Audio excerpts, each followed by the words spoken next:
बिरला ने आपातकाल की निंदा की है और आपातकाल की सदन में निंदा।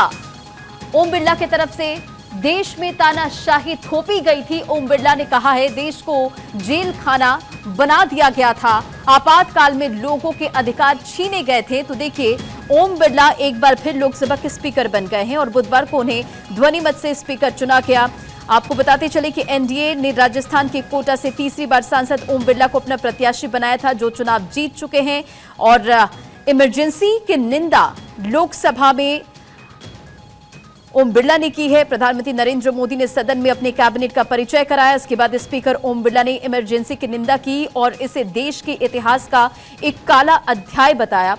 उन्होंने कहा कि कांग्रेस सरकार ने इस दौर में ऐसे कई कार्य किए जिन्होंने संविधान की भावनाओं को कुचलने का काम किया। स्पीकर ने इस दौर में यह भी कहा कि संविधान संशोधन का जिक्र करते हुए कहा कि न्यायपालिका पर नियंत्रण हो और सारी शक्तियां एक व्यक्ति के पास आ जाए। इमरजेंसी तानाशाही की भावना से बड़ी चुनौतियों को लेकर आई।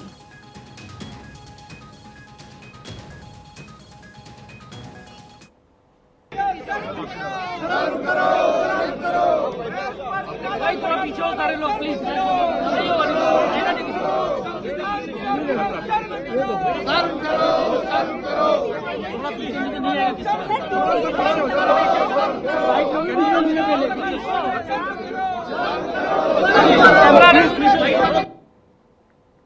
तो देखिए ये तस्वीरें, एक तरफ ओम बिरला ने कहा कि लोगों के अधिकार छीने गए। इमरजेंसी को लेकर उन्होंने कहा देश को जेल खाना बना दिया गया। और इस खबर पर अधिक अपडेट के साथ पॉलिटिकल एडिटर हमारे साथ अदिति नागर जुड़ गई हैं। अदिति, लगातार के सुबह से हम लोगों ने तस्वीरें देखी, लोकसभा की तस्वीरें, आपातकाल की निंदा ओम बिरला की तरफ से की गई।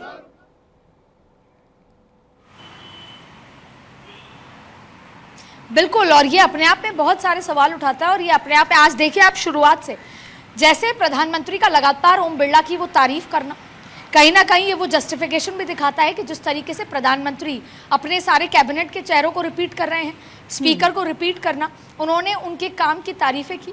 और जैसे ही ये सब हुआ, हालांकि ओम बिरला के लिए ऐतिहासिक दिन था, उसके बाद विपक्ष के हर एक नेता ने जिसको बोलने का मौका मिला, उसने खास तौर पे अखिलेश यादव और राहुल गांधी की अगर आप स्पीच सुनेंगे तो उन्होंने दो खास बातें कही। उन्होंने कहा कि एक तो आप सस्पेंशन रोक दीजिए, सस्पेंशन संसद की गरिमा के खिलाफ है।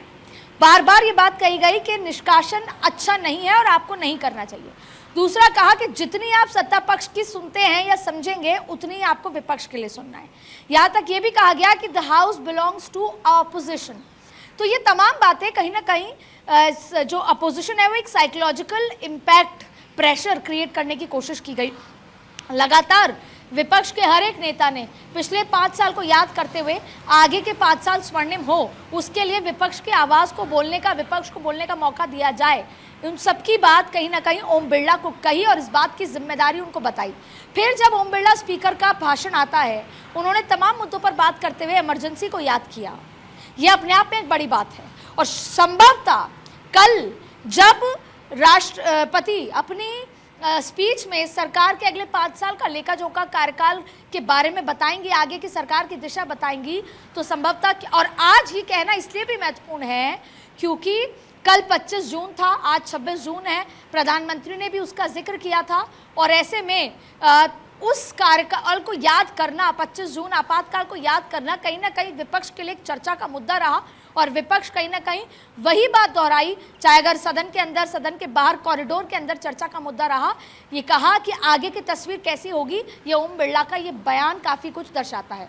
तो आज संसद में कई नए रंग देखने को मिले, कई बयानबाजी देखने को मिली, कई बातों के बीच में वो तमाम बातें देखने को मिली कि कैसे मैसेजिंग दी गई है। उसमें ओम बिरला का भाषण भी महत्वपूर्ण रहा, प्रधानमंत्री का भी महत्वपूर्ण रहा। 26 जून आज है, 25 जून को उनको नामांकन धरा था, 25 जून को आपातकाल की बात हुई थी, उस बात का उन्होंने जिक्र भी किया। और कहीं ना कहीं ये दर्शाता है, अगर इसको बिटवीन द लाइन समझा जाए तो इसको पॉलिटिकल भाषण के रूप में देखा जा रहा है। ऐसे में आज विपक्ष एब्सोल्युटली क्लियर था और ध्वनि मत से चुनाव होना, क्योंकि विपक्ष ने वोटिंग की मांग की थी और ये माना जा रहा था कि कैसे वोटिंग होगी, क्या होगा, लेकिन ध्वनि मत से चुन लिया गया। तो आगे आगे अभी बहुत कुछ होगा, लेकिन विपक्ष ने आज अपने भाषण में बार बार ओम बिरला को एक निष्पक्ष अध्यक्ष के रूप में अपने कार्यकाल को निर्वहन करने के लिए बार बार याद दिलाया गया, जिसमें अखिलेश यादव, राहुल गांधी, सुप्रिया सुले, इन सभी का भाषण बेहद महत्वपूर्ण माना जा रहा है। अदिति, एक बार फिर से ओम बिरला का इस पद पर आना क्या राजस्थान की राजनीतिक समीकरण की तरफ कोई इशारा कर रहा है? जाहिर तौर पे देखिए, एक तो सबसे पहले समझ लेना चाहिए कि कैबिनेट में लगभग सब कुछ सेम होना और ओम बिरला का रिपीट होना, ये एक मैसेज है। नरेंद्र मोदी का ये मैसेज है कि आंकड़े ऊपर नीचे हो सकते हैं, लेकिन मेरे काम करने का तरीका वैसा ही होगा जो विकास की रफ्तार, क्लैरिटी, मजबूत फैसले। इसीलिए ये कंटिन्यूटी की सरकार है, इसमें कोई बीच में अवरोध नहीं आया है। तो ये कंटिन्यूटी की सरकार के लिए ये सब कुछ रिपीट होना और देश में ये मैसेज देना कि कुछ नहीं बदला है।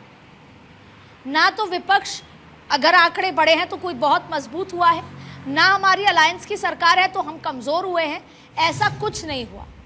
बड़े मंत्रालय, बड़े चेहरे वही के वही हैं, स्पीकर वही का वही है और सीधी सीधी बात है कि कंटिन्यूटी की सरकार है ये। जो फैसले हमने बड़े लिए थे हम आगे भी लेंगे और लेते रहेंगे। ध्वनि मत से ये माना गया था कि वोटिंग से होगी, नंबर होंगे, ये पता है कि स्पीकर ओम बिरला को बनना था, सरकार का स्पीकर बनना था, लेकिन वोटिंग नंबर जब आते हैं तो एक साइकोलॉजिकल इम्पैक्ट होता है। लेकिन ध्वनि मत से, जैसे पिछले तमाम बिल ध्वनि मत से पारित हो गए, ऐसे में अब आगे की जो राह है उसमें प्रधानमंत्री साइकोलॉजिकली ये मैसेज देना चाहते हैं कि कुछ नहीं बदला है, जनता तक ये मैसेज जाएगा, सब कुछ वैसा का वैसा है। आपने आजकल जब भी अखबार खोलते हैं तो एक सेंसेक्स आता है, आप देखते हैं कि कैसे सेंसेक्स मार्केट में उछाल है, हर एक सेक्टर में उछाल देखने को मिलता है। ये भी एक बड़ा मैसेज है कि कैसे नरेंद्र मोदी के वापस आने से जो एकदम डिप हुआ और एकदम उछाल हुआ, मार्केट अपने बूम पर है। ये हर एक चीज़ मैसेज की राजनीति है और नरेंद्र मोदी ने पिछले 10 सालों में मैसेज की राजनीति की है। आरएसएस का बयान आता है, आरएसएस की तमाम तरीके की चीज़ें आती हैं, बट सरकार अनअफेक्टेड होती है, सरकार हर वो फैसले लेती है। अब आप देखिए, संगठन का चुनाव होगा, सवाल ये उठता है कि आरएसएस का कोई राष्ट्रीय अध्यक्ष होगा, ऐसे तमाम तरीके की चीज़ें आएंगी, लेकिन होगा वही जो नरेंद्र मोदी चाहेंगे और नरेंद्र मोदी करते आए, क्योंकि उनको एक स्थायी मजबूत सरकार के रूप में आने वाले दिनों में बड़े फैसले लेने हैं। और स्पीकर, देखिए, स्पीकर का रोल बहुत महत्वपूर्ण है, बार बार हम इस बात की चर्चा कर रहे हैं। और ओम बिरला ने पिछले 5 साल जिस तरीके से अपनी जिम्मेदारियों का निर्वहन किया उसमें बहुत बड़ी भूमिका निभाई। और अब क्योंकि डगर थोड़ी सी कठिन है, ऐसे में ओम बिरला को बीच के रास्ते पता हैं, बिटवीन द लाइंस चीज़ें पता हैं और कैसे किसी काम का समाधान चाहिए वो पता है, इसलिए ओम बिरला को रिपीट किया गया है। कंटिन्यूटी की सरकार का मैसेज और सरकार और ओम बिरला के मानसिक तालमेल के चलते, पॉलिटिकल मानसिक जो एक अंडरस्टैंडिंग के चलते, क्योंकि बड़े फैसले होंगे, वन नेशन वन इलेक्शन संभव है, ऐसे कई बड़े फैसले, यानी डिजिटल प्राइवेट इंडिया बिल जिसमें एआई, आईटी के तमाम बहुत सारी चीज़ों को बदल दिया जाएगा, इतने बड़े फैसले, बीमा सुधार बिल होगा, इसके अलावा बीज विधेयक आने वाले, तमाम ऐसे फैसले हैं जिसमें विदेश कंपनियों के निवेश, एफडीआई को भी बढ़ाया जाएगा। ऐसे बहुत सारे बिल हैं जिस पर विपक्ष अविरोध पैदा कर सकता है और कई बार ध्वनि मत से बिल पारित होंगे, जैसे आज ध्वनि मत से स्पीकर तय हुआ है, इसी ध्वनि मत से कई बिल पारित किए जाएंगे। बिल्कुल अदिति, तो ध्वनि मत का जो प्रचलन है, अगर आज वोटिंग होती तो ये कहा जाता कि आगे भी वोटिंग हो। अब कई बिल ध्वनि मत से पारित होंगे, ये आज उसका ट्रेलर था और आगे बहुत कुछ होगा, पिक्चर अभी बाकी है। बिल्कुल, बहुत बहुत शुक्रिया इन तमाम जानकारियों के लिए। तो देखिए, ओम बिरला उन बिरले नेताओं में से हैं जो कि दूसरी बार इस पद पर पहुंचे।